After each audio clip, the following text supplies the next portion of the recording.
हम केवल एक्सीडेंटली नहीं गाइडलाइन बनाए हैं, हमारी नीयत है, हमारी सरकार की नीयत है कि हम अच्छे तरह से इसको सपोर्ट करें। लेकिन जब भी कोई ये association of direct selling entity को कोई भी समस्या आएगी तो मैं सरकार और आपके बीच में ब्रिज करूंगा, ये आपको विश्वास दिलाता हूं। मैं दिल से कह रहा हूं ना, मेरा डायरेक्ट सेलिंग एंटिटी के प्रति भाव बहुत बढ़ गया। देखो हम लोग भी डायरेक्ट सेलिंग में ही हैं। भारत माता की, बैठ जाइए। मैं अपने आप को बहुत सौभाग्यशाली समझता हूँ, समझ रहा हूँ कि आज जब इस संस्था का जो all India direct selling entity association almost पहली बार जब ये कार्यक्रम कर रहा है तो मैं यहाँ उपस्थित हूँ, ये मेरा सौभाग्य है। और यहाँ पे मंच पे उन 5 कंपनियों का जिनका आज एसोसिएशन है, मुख्य रूप से 5 कंपनियां हैं, AWPL, Happy Health India, Shopnet India, दारजू 9 और रोब इंडिया। और ये सारी संस्थाएं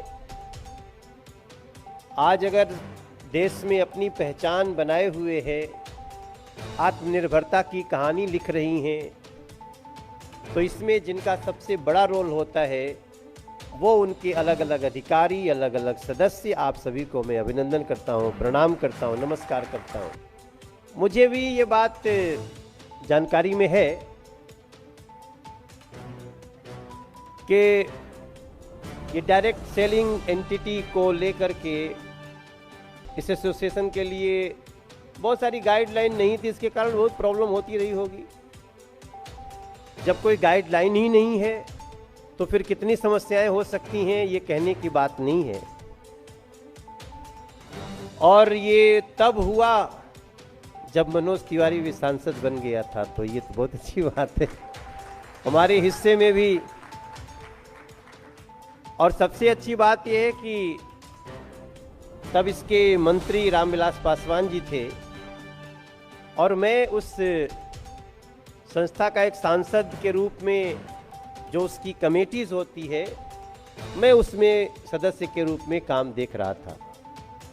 तो इसलिए आपने अगर प्रेम में भी बुला लिया कि नहीं मनोज तिवारी को बुलाना है, तो भी मेरा लीगल संबंध भी है, इसलिए मैं यहाँ पे उपस्थित हूँ। बाकी हेम पांडे जी जो उस समय इसके सचिव थे और उन्होंने अपने समय में जो काम किया, आप लोग कितने अच्छे लोग हैं कि जिसने आपके लिए गाइडलाइन बनाने में महत्वपूर्ण भूमिका निभाई, कि जब कोई भी नियम बनता है तो उसका दुरुपयोग करने वाले भी बहुत लोग हो जाते हैं। अब जैसे मैं एक राजनीतिक दल में हूं तो राजनीतिक दल बहुत है, तो बहुतों ने न्याय नहीं किया जनता के साथ। वरना जिसको लगातार 15 साल शासन करने को मिल जाए और उसकी नीयत में कोई खोट न हो तो क्या जनता कैसे उसको हटाती है। तो जैसे अलग अलग इसमें दोष नियम का नहीं है, इसमें दोष जो डायरेक्ट सेलिंग एंटिटी का नहीं है, इसमें दोष तो उन लोगों का हो सकता है जिनकी सोच में गड़बड़ी थी। तो मैं सच बताऊं, मैं सोचा यार मैंने पूछा ये सब लोग आपके, बोले सब आत्मनिर्भर हैं सभी अपनी अपनी जगह पे आत्मनिर्भर हैं। और फिर मैं कई ऐसे लोगों से मिल रहा हूं जो लोग अपना एक्सपीरियंस बताते हैं और बड़ी समानता है डायरेक्ट सेलिंग एंटिटी में और हमारे काम में। देखो हम लोग भी डायरेक्ट सेलिंग में ही हैं आप देखिए, हमें अपनी पार्टी के बारे में अपनी जब भी बात करते हैं तो हमें तो एक व्यक्ति जब दबाएगा ना तो सही जगह दबाए, तभी हमारा काम चलने वाला है। तो हम इस चीज को समझ सकते हैं। अब अगर हमने गलत ढंग से उसको बेवकूफ बना के दबवा दिया तो फिर कल गाली देगा। अगर हमने उसको सही वायदा किया और सही ढंग से उसको डिलीवर किया तो फिर उसके घरों में, उसके ड्राइंग रूम में हमारी आपकी तस्वीर लग सकती है कि इस संस्था ने इसका मैंने उपयोग किया, अच्छा पाया। तो आपकी प्रगति भी अच्छी है, आपके ऊपर लोगों का विश्वास भी बढ़ रहा है, और अब धीरे धीरे देखिए ना,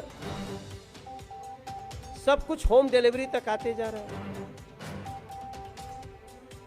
उसी का दूसरा हिस्सा है ना कि आपको अपने गांव में बैठ के, आपको अपने मोहल्ले में बैठ के बेस्ट से बेस्ट चीज मिल जाए, वहीं के लोग समझा दें।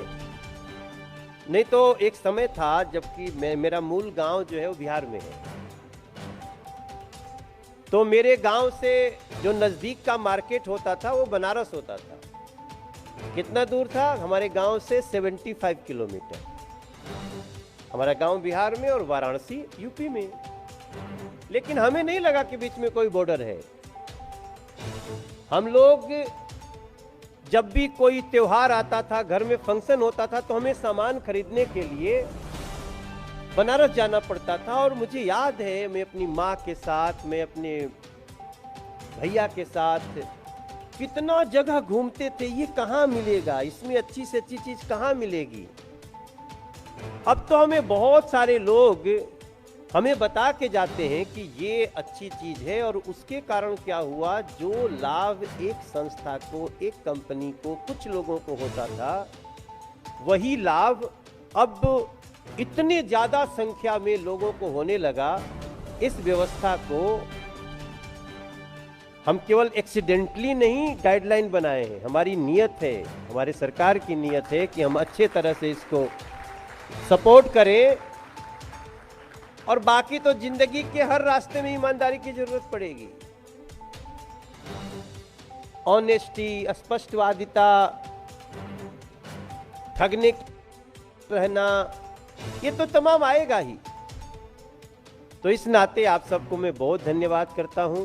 मैं देख रहा हूं कि एक एक लोग जो सदस्य हैं ना, वो भी इतना समृद्ध हो गए हैं।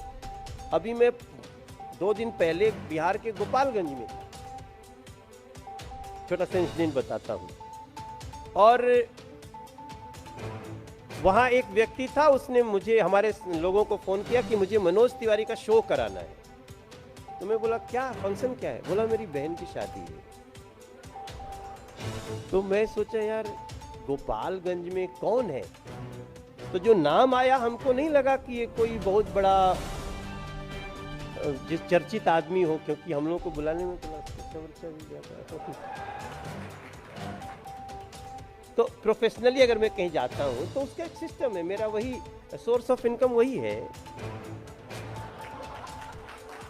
तो मैंने बाद में पूछा, मैंने उसको पूछा अपने लड़के को कि भाई कि कौन है यार जो मनोज तिवारी को अपनी बहन की शादी में बुलाने की हिम्मत कर रहा है। तो पता चला वो भी डायरेक्ट सेलिंग एंटिटी का एक सदस्य है।